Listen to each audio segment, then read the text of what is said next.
Today we are looking at this used Grenadier that has been fully decked out. I'll include a link to the Warner Ineos' website in the description down below, providing us with this used Grenadier. Let's get right into the review.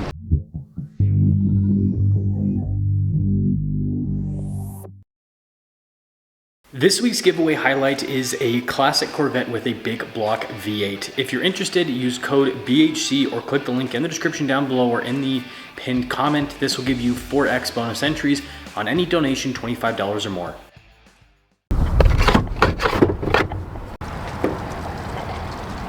This is powered by a turbo 3-liter inline 6. It's BMW's B58. Goes through an 8-speed. It produces 282 horsepower, 331 pound-feet of torque, and this has a 4.1 axle ratio as stock. I don't know if this one's been re-geared or not. We are rapidly closing in on 500,000 subscribers. I'd really appreciate it if you'd help out with that. This one has some options that are part of the Grenadier catalog that are really cool, like the checker plates. This also has the winch from the factory. And this does have taller tires than stock, and let me tell you, this thing sits really high. And let's talk about those tires and wheels. 35 by 12.5 by 17. So yeah, 35-inch tall tires. Method wheels, really good looking setup. This has King shocks, and they're gonna upgrade the springs as well. These shocks are adjustable. You can see a little adjustment point right there. This also has step sliders added to it. And there's a lot of stuff added to the side. Now, this is one of the biggest benefits of the Grenadier. You've got these bars up top that you can use as attachment points, so it's easy to throw stuff on the side. You can see the lighting element added to the side. And then you've got the crossbars to add the box up top. And here's the other side where we've got traction boards and a shovel added, and then more lighting up top. And then here's your side profile with this Grenadier. Again, with the 35s, it looks absolutely fantastic. Now, if that wasn't enough, this has an entire overland setup in the back. You can see here for the fridge freezer setup, you've got some storage down below, and all of this pulls out very easily. And you can see the stuff is very sturdy here in the rear. We also have an outlet set up in the back. And I really do like the sizing. You'll notice that the whole system doesn't go over the back seats, so it wouldn't really get in the way of your visibility too much, just a little bit, but you can see the window here. But you already have the ladder that gets in the way of the window anyways. So like that window's kind of useless. You kind of mostly use the other window for visibility, but then the spare tire also gets in the way. And yes, that is a full-size spare 35-inch tall tire. You have to kind of relocate the mounting bracket or something, from my understanding, to fit the larger spare tire. But when you do that, you can still open up the doors normally, and again, it looks cool. Now let's take a quick look at the interior. This is nice. It has the grab handle added here, so it makes it easier to get in and out of. And the step sliders do help out to an extent. But anyways, the biggest change inside, I don't know if this can pop up on camera very well, is this has a camera system added to it, so that's going to help out with the visibility with all the kit added. I mean, you can see through the mirror, for example, you've got the stuff sticking out the side, and then out back you can see the spare tire, and the shelving gets in the way a little bit of the visibility, but the Grenadier in general just doesn't have great rearward visibility. And so, yeah, I think having that camera mirror is a benefit. Now, I don't know the exact total cost on this particular build, but I'm going to estimate that it's got to be somewhere around $30,000, maybe even a little bit more when you include labor and everything. I mean, it's a lot of parts, and it's a lot of expensive parts at that. So we'll take this for a quick little spin and see how all of the stuff kind of comes together. Interesting.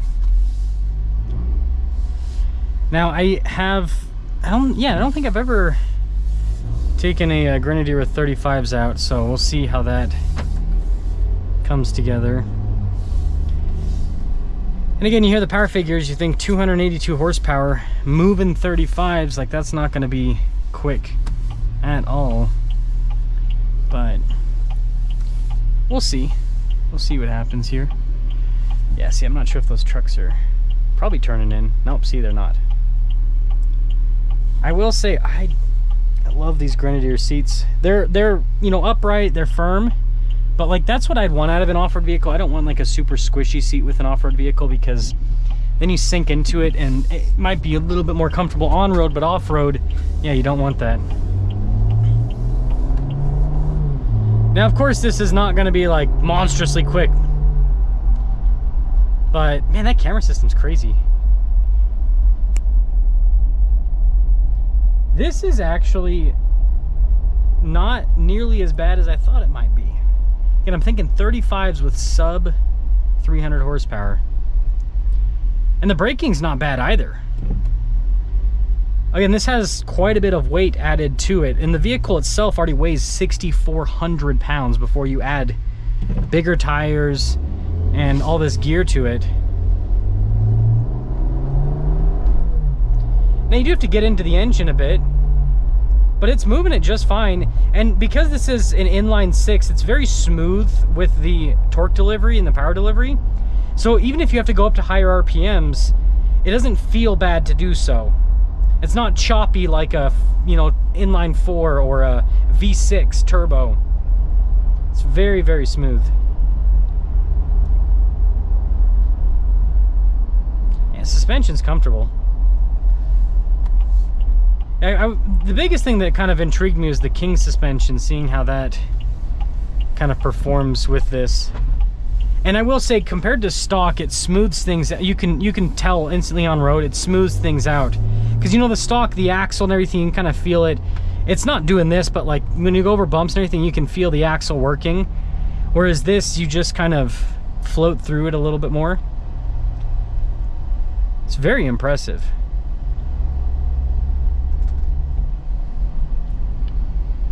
Man, I love the smooth delivery on this. Inline 6s and V8s, my two favorite powertrains. And I guess V10s, but you know, you're not going to see that anymore in vehicles. That's for sure. I don't think maybe I have tested out a V12. Yeah, I have. This is fine. Again, I gotta get into the throttle a little bit, but it's not bad. And the steering's, it does a normal Grenadier steering thing, but it's also doing pretty well. Now I am getting, so like in a normal Grenadier, you don't really get wind noise too much. It's actually pretty minimal. Most of the noise, because it's just got single pane windows, most of the noise comes from the tires and wheels. But yeah, with this, I can hear a little bit, but it's not that bad because it's not, the box and everything's not right over you, it's behind. So you can hear a little bit in the background, but it's, yeah, like I said, it's not bad at all. It is not bad at all.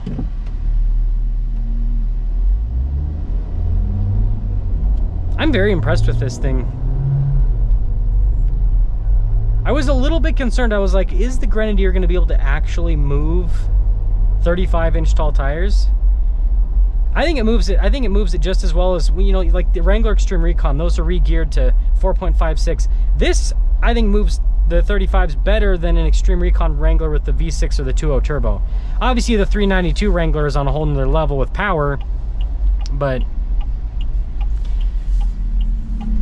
392 Wrangler is also, well, I mean, the pricing's not too different actually. Because if you take a brand new Grenadier and then you throw the suspension 35s, you'd probably be a pretty similar price point to a 392 Wrangler. So, yeah, it's an interesting comparison point. I own a 392 Wrangler, and I will say this thing, it impresses me. So, that's saying a lot, I think. Let me know your thoughts on this whole Grenadier build, and you guys can see there's another really cool one there that looks like it's gray. It looks like it's the gray or the black. Just dark. But yeah, they're starting to come out with a lot of mods for these Grenadiers, and I think that's great because it is arguably one of the best modern 4x4s. So the more mods, the merrier, I say. But yeah, that's this build. If you guys want me to do more Grenadier builds, I obviously check out the website, but I can kind of do more stuff down the road as vehicles get traded in and such.